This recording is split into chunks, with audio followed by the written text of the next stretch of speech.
Hey guys, welcome back to the Fermentation Adventure. Today we are doing something very special. It's something Sarah's very excited about. We are making a vegan cashew cheese that's fermented. Woo! I'm so excited. It really is one of my favorite recipes. And it's super easy. It's only got 5 ingredients. So it is as basic and simple as you can make a vegan cheese. So normally when you're making a cheese, you're using some kind of dairy milk, cow's milk or goat's milk, but we're using just cashews. Now you can probably do the same thing with almonds or, any of the other nuts, but I think it works the best with cashews. Maybe make a nice dip out of it, like a cashew cheese sauce if you wanted to. You can even make cheese balls out of it. This cashew cheese, you're going to be able to slice it. We're going to form it into a log today. And when you're done with making the cheese log, you can even start grating it like Parmesan. Oh yeah, it's good stuff. Hey guys, welcome to the Fermentation Adventure. We are Paul and Sarah. Join us on this journey to explore the world of fermentation. If you'd like to learn how to make ferments like these, start now by clicking subscribe and hitting that bell so you don't miss a thing.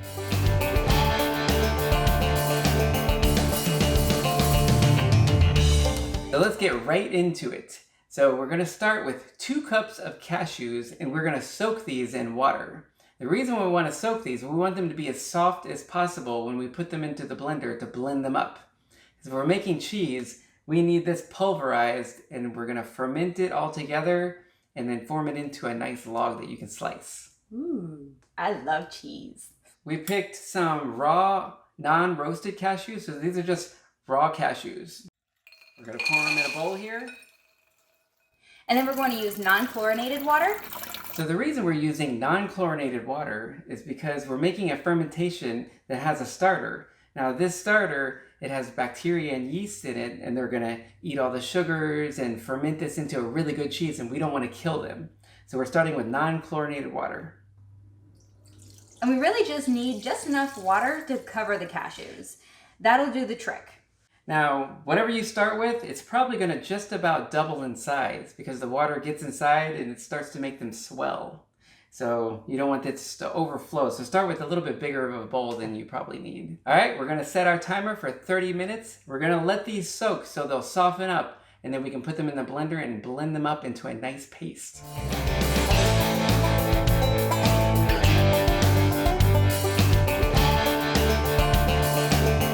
Okay, it's been 30 minutes, and now we're going to take these cashews, strain off the water, so then we can blend it up. Here we go. Straining.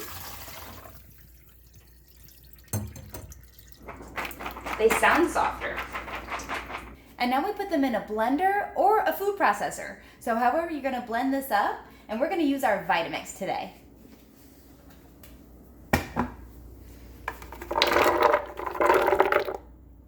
So the next ingredient, since this is a fermentation, like before in other recipes, we use a starter that gets the culture started and it makes the good things, like the cheese that we're about to make. So before, when I've made this recipe, I use Rejuvelac, which is like a starter from wheat berries. But this time, we're using this starter that we made the hot sauce with. So it's fermented jalapenos. I see onions in there, I see jalapeno slices, and maybe an occasional garlic. So basically we could have made hot sauce with this, but I know we've kept some of it in the fridge in case, well, he likes to eat the jalapenos right out of the jar. But it also makes a really good starter and it has a good flavor as a starter too. So it might even have a little bit of a kick, this cheese. Yeah, we love the flavor. I think it'll lend itself pretty well to the cashew cheese. Maybe even more like a slight hint of a pepper jack, something like that. Ooh, that sounds good. So we are going to use 1/4 cup of starter. First we're going to shake it up to make sure it's all mixed and all the live bacteria and yeast are to the top when we scoop it out. And if you get a pepper in there, so it doesn't really matter. It's all alive. That actually would be delicious. But today we're making a simple cashew cheese. Not really any flavoring other than what might end up coming from the starter. But it's only 1/4 cup, so it's not going to be like jalapeno cheese. But that sounds pretty good too. Oh, it smells so good. So we're going to get 1/4 cup and we're going to put it right into the blender.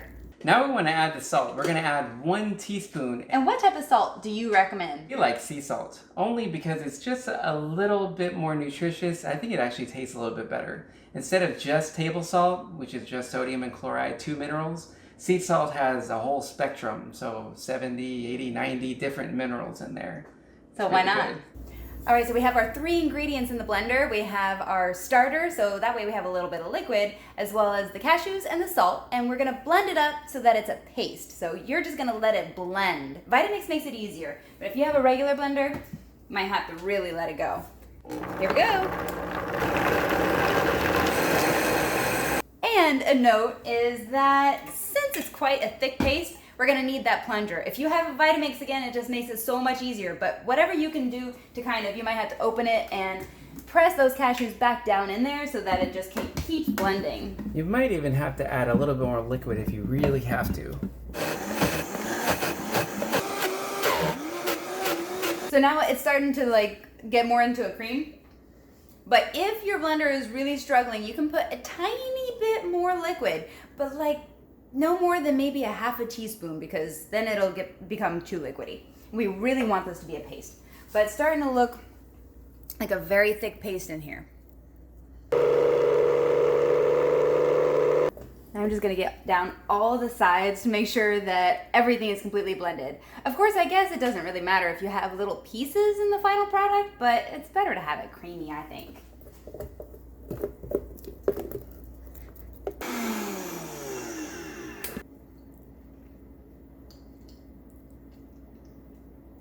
Ooh. Salty goodness. We're ready to scoop this out into a bowl so that we can mix in our other ingredients. It almost looks like the consistency of peanut butter. This is really the trickiest part. I'm trying to get all this thick cream out of a blender. It's actually difficult.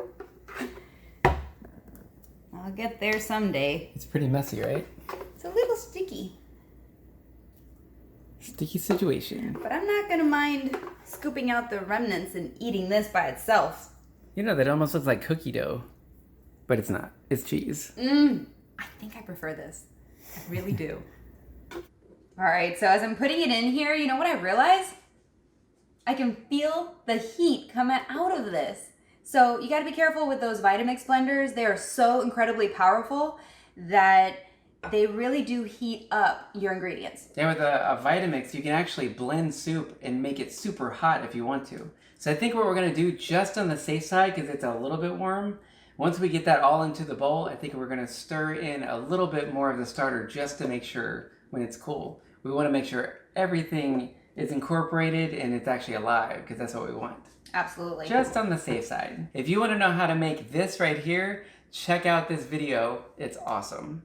Probably, I'd say a teaspoon or less. Yeah, it's enough starter to kind of jumpstart it? I think so, just in case. Just in case. It's probably okay, but I want to make sure because I want some good cashew cheese. I'm just blending it in there a little bit. That's a really thick paste. Really is. Woo. And now we just wait for the bacteria and yeast to do their work. We're gonna leave this sitting on the counter for 1 to 2 days. You can definitely keep it just like this, but once you add the extra ingredients and go through the extra process of turning it into cheese, it is so good. The flavor is just amazing. I agree. You can't beat that. So, Yeah. as good as it is now, it'll be even better. And since we're letting this sit at room temperature on the counter, we would just want to cover this, and just a loose cover is fine. So we're gonna check on it in 24 hours. We're gonna show you what it looks like and show you what to expect during fermentation.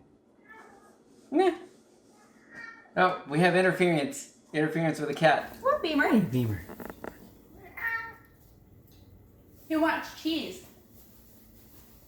Where are you going? Okay, it's been 24 hours and let's take a look at what we have.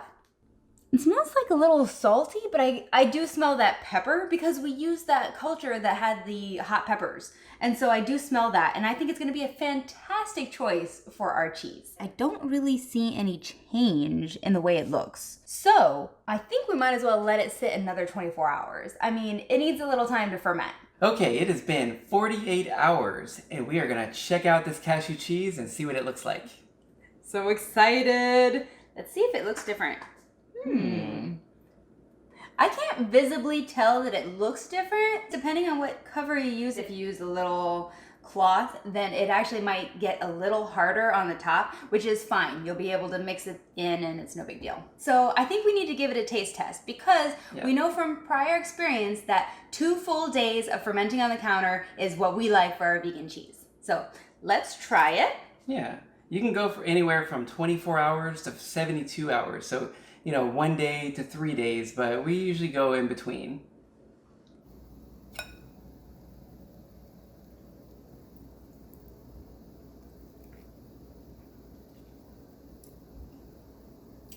Wow, it's good. Now, we have more ingredients to add to this, but it actually tastes so good just like this that it's tempting to leave it be. It is really interesting. I mean, say you blend up cashews and you taste it, it's just like a regular cashew butter, I guess. But when you ferment it, it has like this deeper flavor, maybe even just a slight bit of tanginess. So now after a taste test, it tastes pretty good. So I think it's ready for the next step, and that's adding a couple more ingredients to improve the flavor even more. And we're gonna keep it very basic and simple right now, but you can add many other ingredients and make almost artisan cheeses. Some really interesting things to put on bread. First up is the lime or lemon juice, and you can use either one. We just happen to have a beautiful lime here, so we're using limes. So how much? We are gonna add 1 teaspoon of lemon or lime juice. All right, we gotta squeeze this lime. Okay, cut this thing in half. I'm gonna let him do the heavy lifting. Why don't you do that? Yeah, I need a bit of a workout anyway. Wait a minute, I think we need to have a mojito.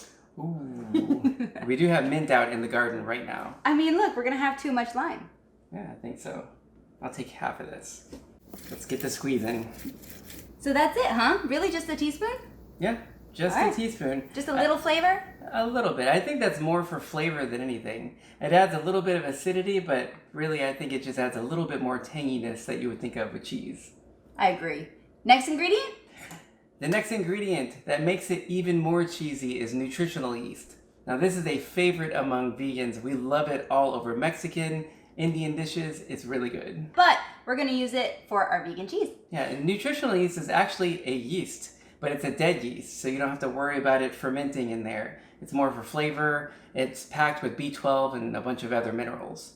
Actually, that's why you find it usually in the vitamin section of a store. So especially like a health food store or something like that, you'll find it in the vitamin section. But it usually comes in like a big container. We buy it in bulk online. We buy huge bags. That's just how much we go through. Yeah, we really do. It's really good.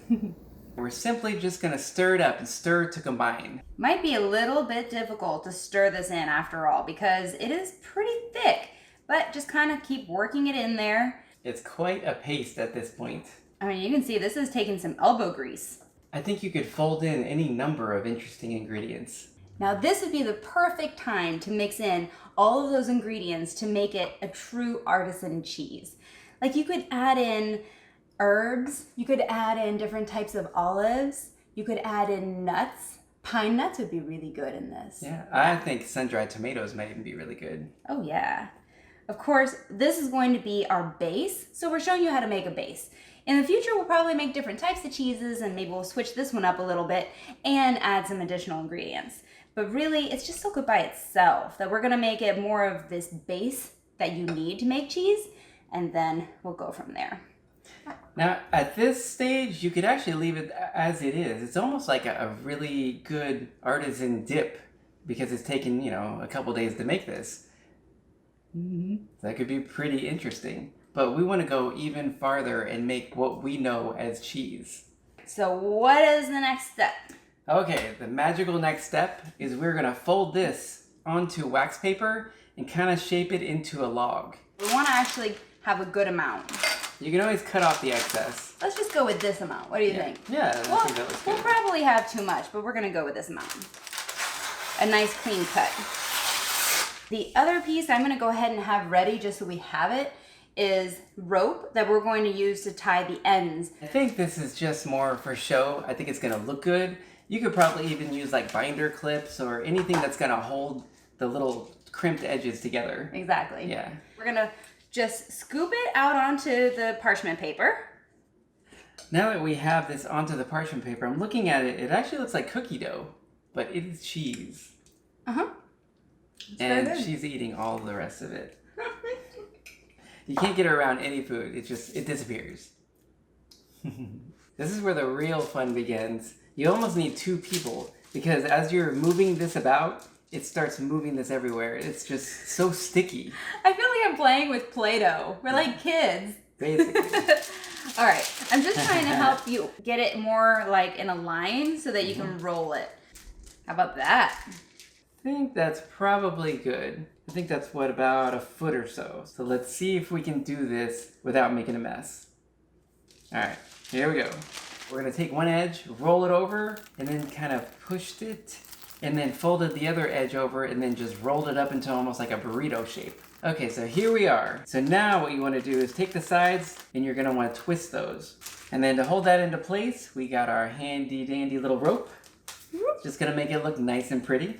This one you're just gonna knot and then put a little bow. It's gonna be nice and pretty. And we're gonna do the same thing to the other side. That looks good. Since we squeezed the one edge and squeezed the other side, it's rolled it into a nice round log.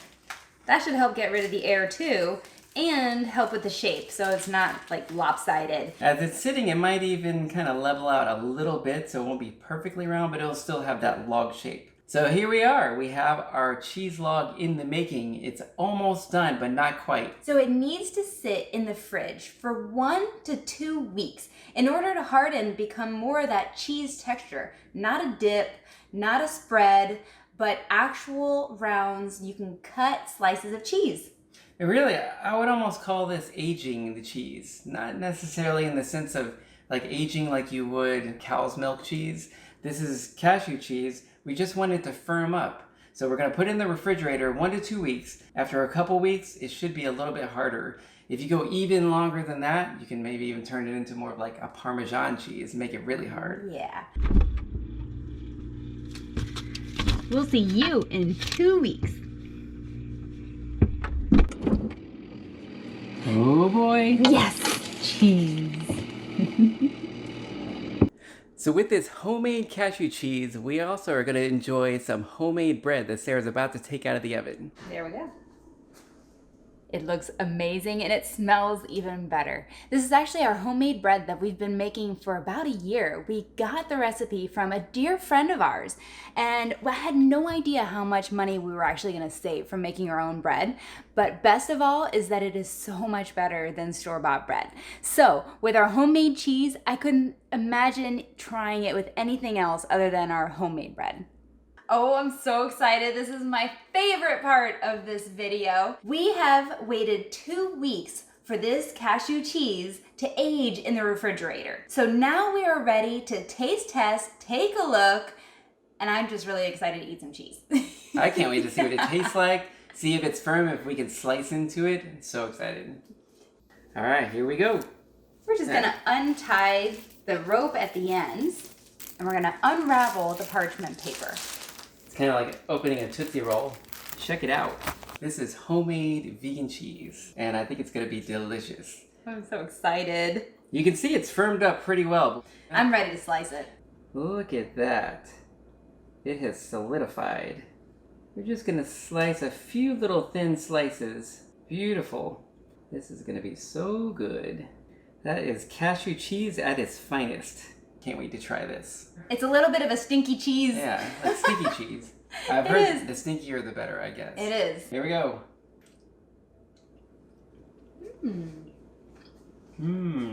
Wow. That's good.